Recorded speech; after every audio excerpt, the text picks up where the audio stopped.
এমনও অপ্রত্যাশিত জরুরি পরিস্থিতি হতে পারে যখন টাকার খুবই প্রয়োজন, কারো কাছ থেকে টাকা চেয়ে নেওয়ার বা নিজের টাকা অন্য কোথাও থেকে কোনোভাবেই সংগ্রহ করা সম্ভব না, খুবই আর্জেন্ট টাকার দরকার হতেই পারে। এইরকম এমার্জেন্সি পরিস্থিতিতে কি করবেন? তখনই কয়েকবার হাতের আঙ্গুলের চাপেই এই টাকা ম্যানেজ করে ফেলতে পারবেন।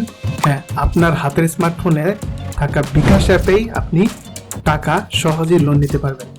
অবশ্যই এটাকে আরেকটা টাকার সোর্স হিসেবে ভাববেন না। লোন মানে এটা লোন নিতে উৎসাহিত করা হচ্ছে না, শুধুমাত্র জরুরি পরিস্থিতিতে যেন এই উপায় ব্যবহার করতে পারেন সেই জন্য উপায়টা জানানোর জন্য, হয়তো কোনো না কোনো জরুরি পরিস্থিতিতে কাজে লাগতে পারে এই উদ্দেশ্যে ভিডিওটা তৈরি করা হচ্ছে। তো আসুন দেখি কিভাবে বিকাশে কোনো এক্সট্রা কাগজপত্র ছাড়া, কোনো জামিনদারের ঝামেলা ছাড়াই আপনি সহজে লোন নিতে পারবেন। তো শুরুতে বিকাশ অ্যাকাউন্টে যাই। এখানে দেখুন আমার 195 টাকা আছে এখন ব্যালেন্স।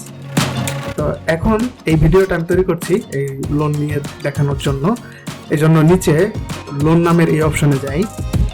এখানে দেখতে পাচ্ছি আমার আগের কোনো লোন নেই আর আমার বর্তমান লিমিট দেখাচ্ছে 2000 টাকা। এরপর এখন লোন অপশনে যাই। এখানে দেখতে পাচ্ছি 3 মাসের অপশন বাছাই করা আছে আর সর্বনিম্ন আমি 500 টাকা থেকে 2000 টাকা পর্যন্ত নিতে পারবো। এখানে ম্যানুয়ালি 3000 টাকা লিখলেও এটা হবে না, তো সর্বোচ্চ লিমিট এটাই নিতে পারবো, তাই সর্বোচ্চ লিমিটটা বাছাই করে পরের ধাপে যাচ্ছি। এখন এখানে বিস্তারিত দেখতে পাচ্ছি 2000 টাকার জন্য এই প্রসেসিং ফি 11 টাকা 50 পয়সা। তো এই টাকা এই 2000 টাকা থেকে কেটে বাকি টাকা আমাকে অ্যাকাউন্টে যোগ করে দিবে এই বিকাশ অ্যাকাউন্টে। তো কিস্তি দিতে হবে 3 মাসে, মোট ইন্টারেস্ট হচ্ছে 61 টাকা 98 পয়সা। এটা 3 মাসে ভাগ হয়ে ইন্টারেস্ট রেট হচ্ছে 1.5% প্রতি মাসে।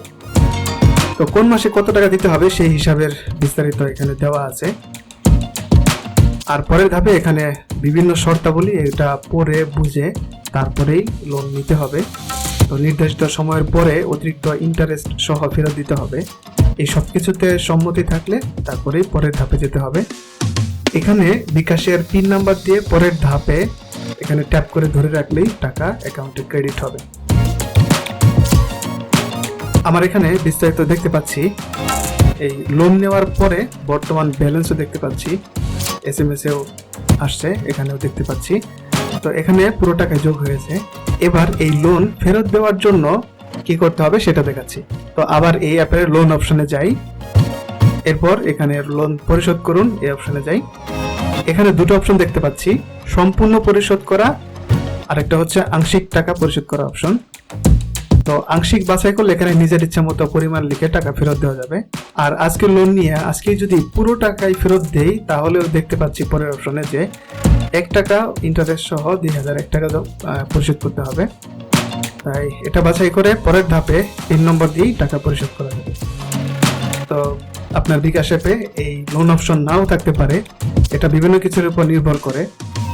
তো যদি অ্যাক্টিভ না থাকে এটা, তাহলে হয়তো আপনার NID দিয়ে KYC আপডেট করা আছে কিনা চেক করতে হবে।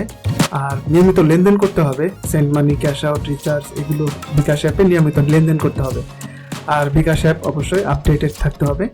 তো প্লে স্টোরে গিয়ে বা অ্যাপ স্টোরে গিয়ে এটা আপডেটেড কিনা চেক করতে পারেন। আর এই লোন নেওয়ার আগে অবশ্যই মনে রাখতে হবে এটা সে জরুরি পরিস্থিতিতে উপকারী হতে পারে, হঠাৎ দরকার, তবে এটা কিন্তু প্রকৃত সমাধান না, টাকাটা ফেরত দিতে হবে। যদি আপনি খুব সহজেই নিজের সাধ্যমতো ফেরত দিতে পারেন তবে এটা ব্যবহার করুন। আর যদি এটা ডিফল্ট হয়, এটা যদি ফেরত দিতে না পারেন তাহলে বিকাশ অ্যাপ ব্যবহার করাই হয়তো সমস্যা হবে বা লোন নেওয়ার সুযোগ বন্ধ হয়ে যাবে ভবিষ্যতে।